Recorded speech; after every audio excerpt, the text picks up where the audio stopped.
Okay, so hi everyone, and a very, very warm welcome to all of you who are able to join us today. I'm joined today by my colleagues Yiran from the GLA and Claudia from London Councils, who I will I'll let them introduce themselves in just a second, but we will be sharing with you some more details on the electric vehicle charge point dashboard we've been working on together over the past few months. In terms of format for today, we will hear about the project first and then open to questions in the end.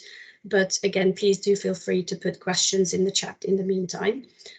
Before handing over to my colleagues, I just wanted to give you a very brief overview on the project, where we started and where we've ended up.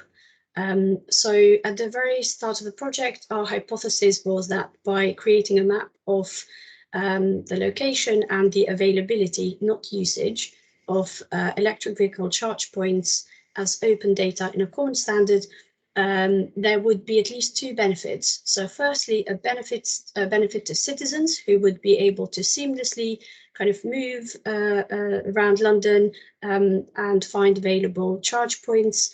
And then the second benefit to innovators who could use the open data in a common format to build apps or other novel solutions that improve our experience as citizens in finding these charge points across London.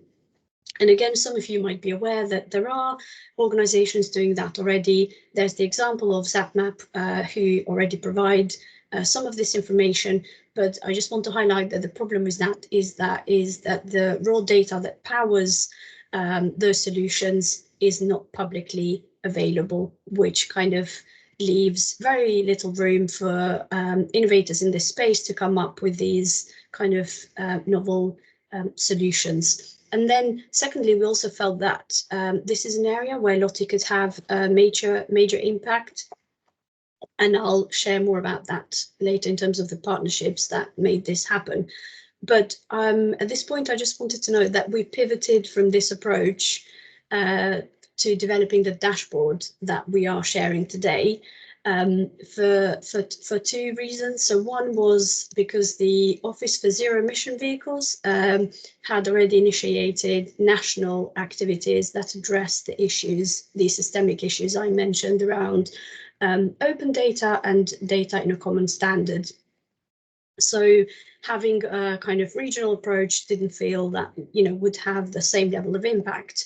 And then the second reason was that we knew from previous engagement with boroughs and other partners in this field, we knew that there were other personas essentially that in boroughs who would benefit from this, from having a single view of all the electric vehicle charge point network and patterns of their usage, to inform their future delivery, but also to understand particularly patterns of usage across borough boundaries.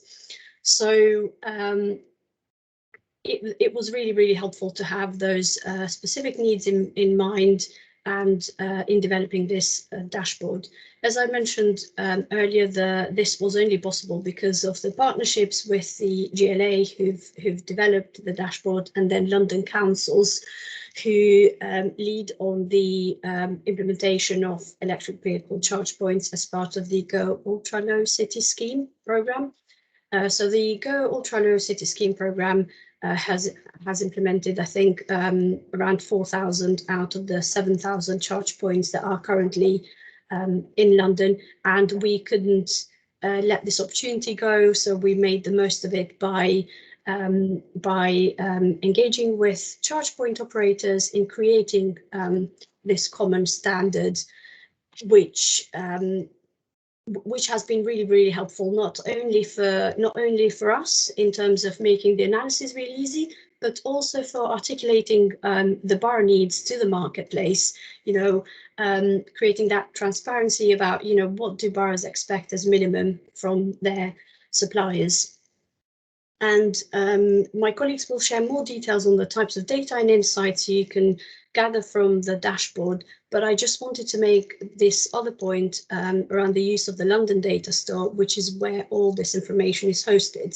It's been incredibly helpful to have this mechanism for hosting and having the data be automatically fed through, again, common APIs.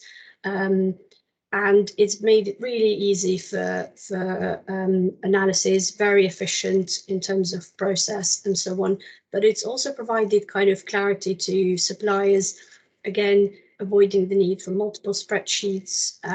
And we know all the kind of issues with massive data on Excel spreadsheets. But I just wanted to say that it's been a collaborative effort with the GLA and London councils, as I mentioned, and also the CPOs who've really helped us, and TfL actually, who've really helped us in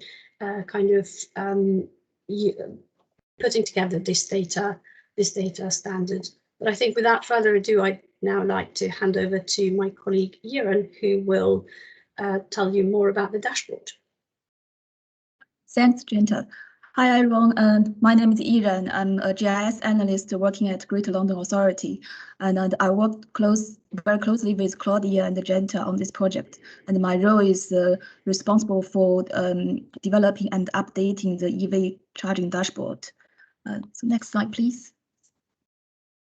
Yeah, so this diagram just to show you how the incoming data is processed to feed into the EV dashboard. So from the left of the diagram, the raw data is collected from charging point operator quarterly, and some providers, such as BP, have given us the access to their live API, so we had direct access to their data. Others submit their data in a static spreadsheet format, and they upload it to the London data store. We then download, merge, and processing all the data together and generate two sets of data. So one is the charging point data set with spatial information. The other is the charging events data.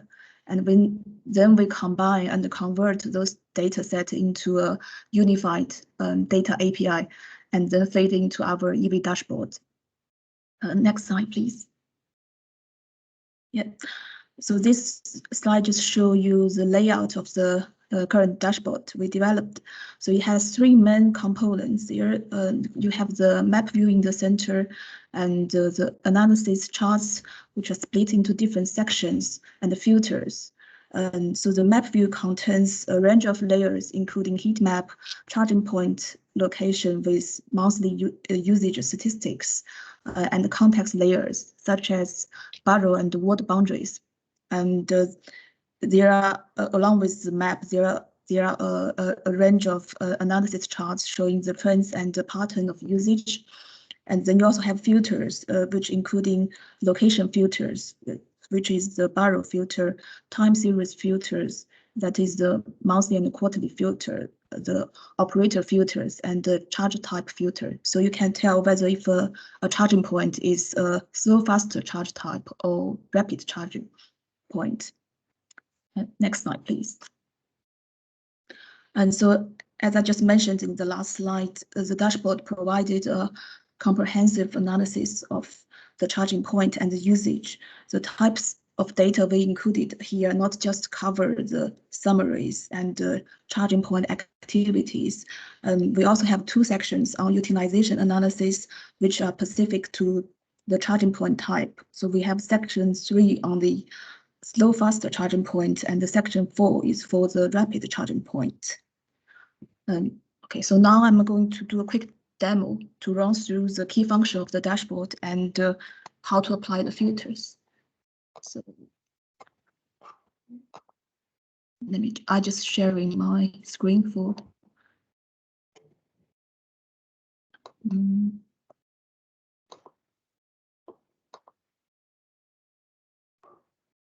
Can everyone see my screen?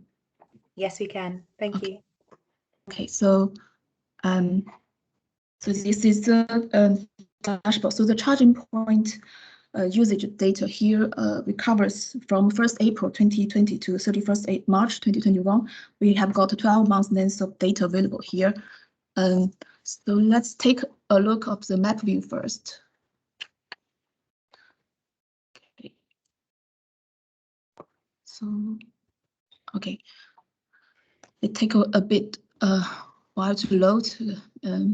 So this you can see the initial heat map showing here. It shows where the plugin utilization rate is concentrated across London over the last 12 months. So the brighter color indicates the charging point with a high utilization rate is more densely distributed in these areas. You can use the month or quarter filters here to get a sense of spatial change of those hotspots over time. For example, so this is if I select Q4 2020, this is what it looks like in the fourth quarter 2020 last year, and this, if I select Q3, and you can see that this shows what happens in Q3 2020. And as you zoom further into the map, yeah, you can see the actual individual charging point is showing as well. So same as the heat map, the charging point layer. The charging point layer is symbolized based on the monthly average plugin utilization rate, and there are 3 shades of the green color. The darker the color, the higher the utilization rate, and the green color here means the charging point has not been used for the month. The orange color means this charging point has never been used since delivery. So we extracted and separated out this charging point from charging point layer to highlight this type of size. As we think borough offices might particularly want to draw more attention to this kind of size. And you can query these points by clicking on the size that you are interested. For example, if I click here, and a pop-up window will show with the latest information it was showing. You can also take a look of the historic data for this charging point by clicking through the arrow key. And the same as the heat map, you can use the time filter to visualize the spatial temporal pattern of the charging points. You can also use the charging point type filters to find out where the rapid charging point is distributed. Okay, I think so that's enough for the map view. And back to the dashboard. Now I'm just quickly show you how to apply the filters to the charts. So on the left hand of the panel, the select by borough filter here is actually quite handy. Say if you are a borough officer and interested in the usage of a particular borough, you can select the borough of interest from the list. So for example, here select Westminster. And you can see the map and the chart has been filtered to only show the charging point data within Westminster borough boundary. And you can use the provider filter to view a specific operator's data. So for example, I want to see the BP Charge Master is doing in Westminster. So I select BP Charge Master, and so all the graphs updated instantly. And you can further slice this data by time filter or charge point type. So for example, if I'm selecting the rapid from the drop-down list here, and so now the charts and the map in this dashboard showing the rapid charging point operated by BP Charge Master and located within Westminster boroughs. And finally, to deselect or cancel the filter, you just click select all at the top and click the borough you want to cancel again. So I think that covers most of things for this dashboard.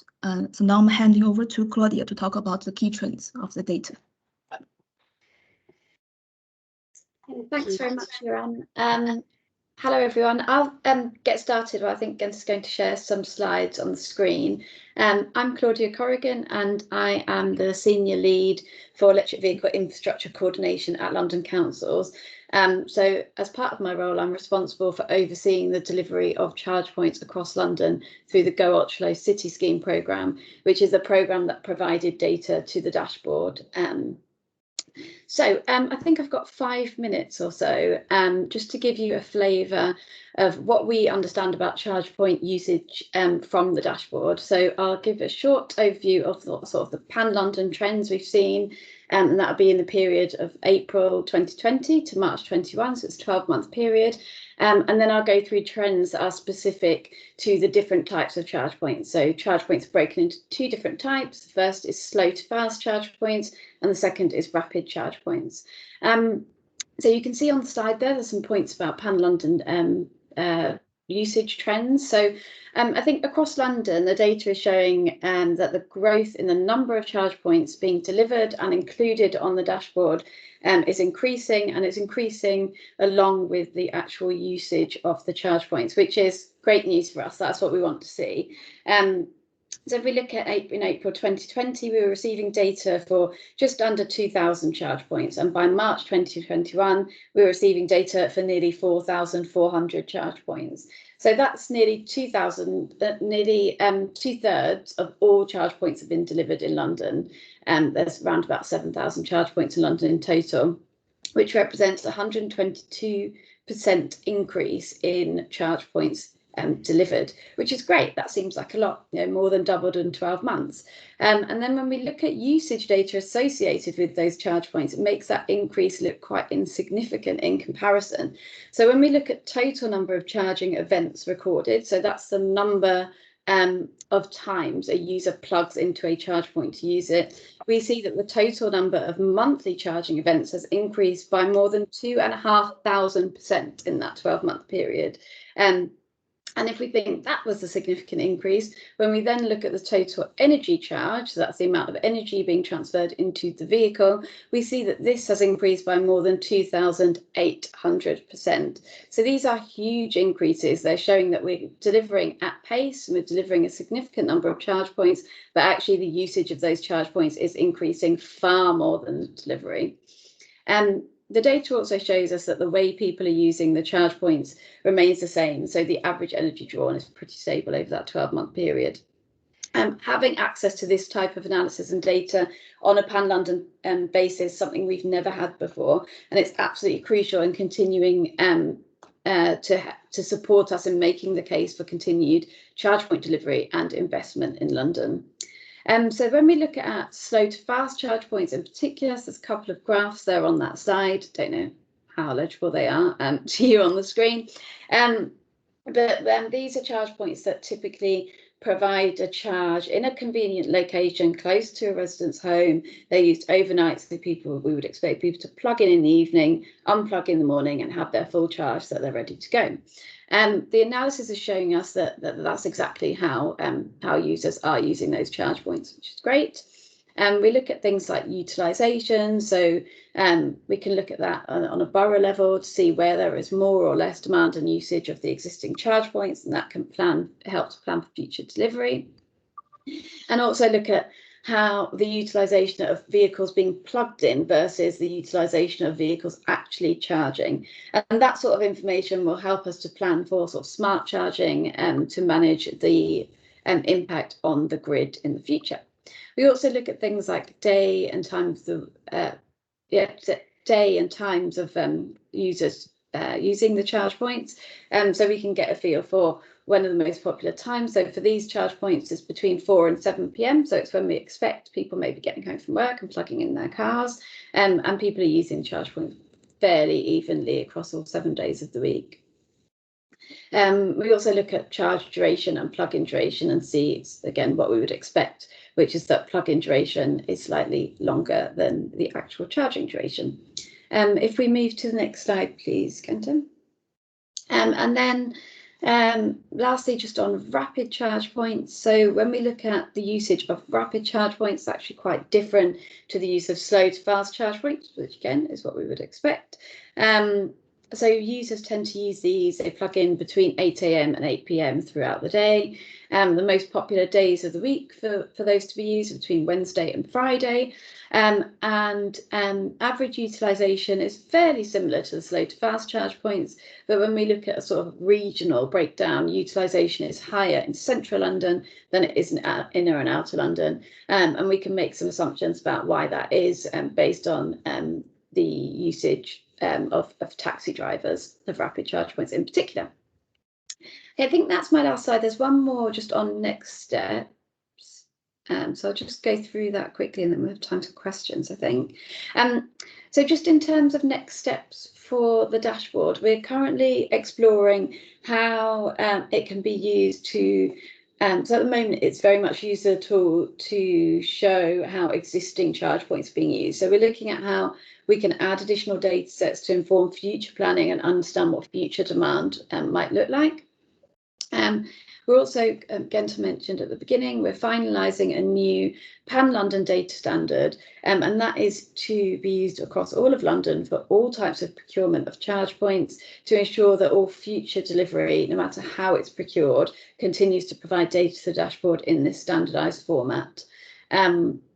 And we're also looking at how we can open up some of the dashboard so it is available to the public and particularly other relevant stakeholders who would be able to use this in their future planning. So, for example, district network operators like UKPN.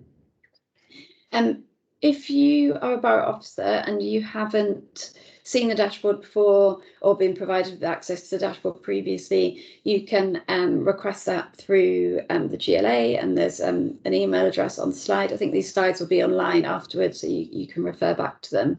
And I think that's everything from me, and we'll move on to sort of 5 minutes or so for questions. Hope that was useful and interesting. Thank you very much.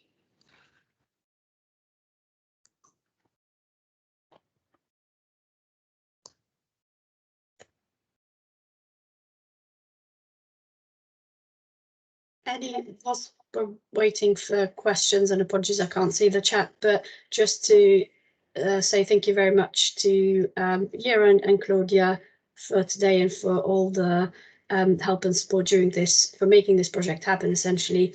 And just to reiterate on the point that actually none of this would have been possible without those common data standards, which charge point operators have been helping us in developing, and also the existence of the London data store in terms of having a single place for sharing this information in this way. I mean, I'm hoping that you'll see kind of the benefits of having these London-wide insights on usage, which isn't helpful only to kind of us as policymakers and others, but also to frontline workers who are, you know, being overwhelmed with requests on, you know, having specific installations on very specific areas, and being able to spot usage and utilization of these of existing EV charge points makes that much more of a kind of better and more informed process. I'm going to stop sharing now just so I can see the chat. Got Jack and Jay. There we go. Sorry. Jack, you go first. Yeah. Hiya, thank you. Yeah, this is excellent. Thank you very much. I know how hard this kind of thing can be to do. Two quick questions, really. How engaged have Source London and Chargy, the lamppost charging people, been? Do you want me to take that one, Genta? Yes, please. Yes. So Chargy, they are very engaged. They provide all of the data for all of their charge points. So they are contractually required to provide that data as part of being part of the TfL procurement framework that we delivered for the Go Watch Low City scheme back in 2018, which is how the majority of the data that we're getting is being provided, because there is a contractual agreement. Without a contractual agreement, it's very difficult to get this data off the charge point operators, which I think probably won't come as a surprise to lots of you here. And so, yeah, Source London are not on that framework. They delivered lots of their charge points, their kind of historical charge points that have been delivered quite a few years ago. And currently we don't receive any data from them, but we are in sort of regular conversation with them. They've just been bought by Total, so they're sort of reviewing their operation and their data sharing models and things like that. So we're hoping that we will at least get location data from them, and then in the future, when boroughs go to re-tender or renew their contracts with Source London, they would include a new clause that requires them to share data in this way. But at the moment, unfortunately, no. That's kind of the biggest gap of all the charge points that aren't included in the data store. The majority of those are the Source London ones. All right, thank you. Yeah, I think for the last few years I've been asking them on a weekly basis for this, but I'll keep asking. And I suppose the other question, well, less of a question, was that this kind of thing would really help make the case with senior managers and cabinet members for more charging points in the borough. So I'll definitely request access from the GLA to this later. But yeah, thanks very much. Thanks for those for that question, Jack. Really helpful. And I think just to add to that, I briefly mentioned at the beginning as well, I think the Office for Zero Emission Vehicles is kind of, their approach was specifically to target those types of behaviors and ways of working, I guess, with charge point operators, you know, to create this transparency and visibility, similar to what Scotland have done with their Charge Play Scotland project. I believe we had a question from Jay. Sorry about that. No, just was kind of building on what Jack said, because that was kind of my first question, was what about the remaining charge point operators? Is there something in place to kind of push, coerce, force new installations to share data with the map?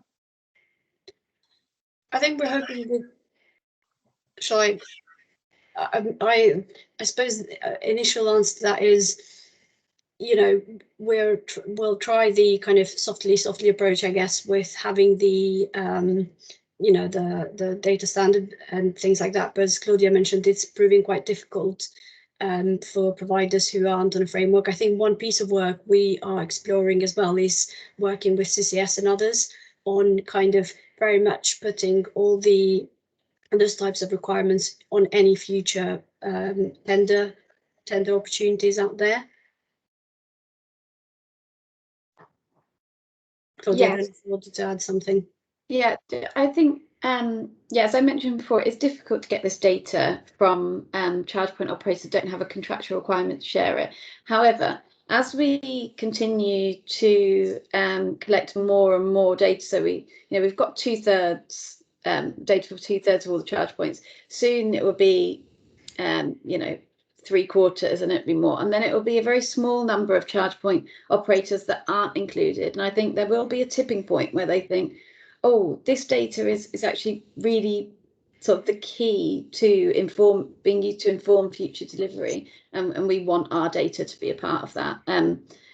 It's not happening right now, although we are in ongoing conversations with all the operators. There was a charge point operator forum about 2 weeks ago, I think, where we presented the new Pan London standard, and they actually received it quite well and had some positive comments on it. So hopefully we'll start to see a more willingness to join without that contractual requirement. Absolutely. And just to say thank you to everyone and to my colleagues who presented. I think we've come to an end today, but again, if you have any questions, any one of us would be more than happy to follow up with you individually. Our next show and tell is on the 23rd of June, where we'll hear from our colleagues from Hackney and Newham, telling us more about their preventative approach for supporting vulnerable people reaching crisis point. But just to say thank you very much for joining us, and bye. Have a great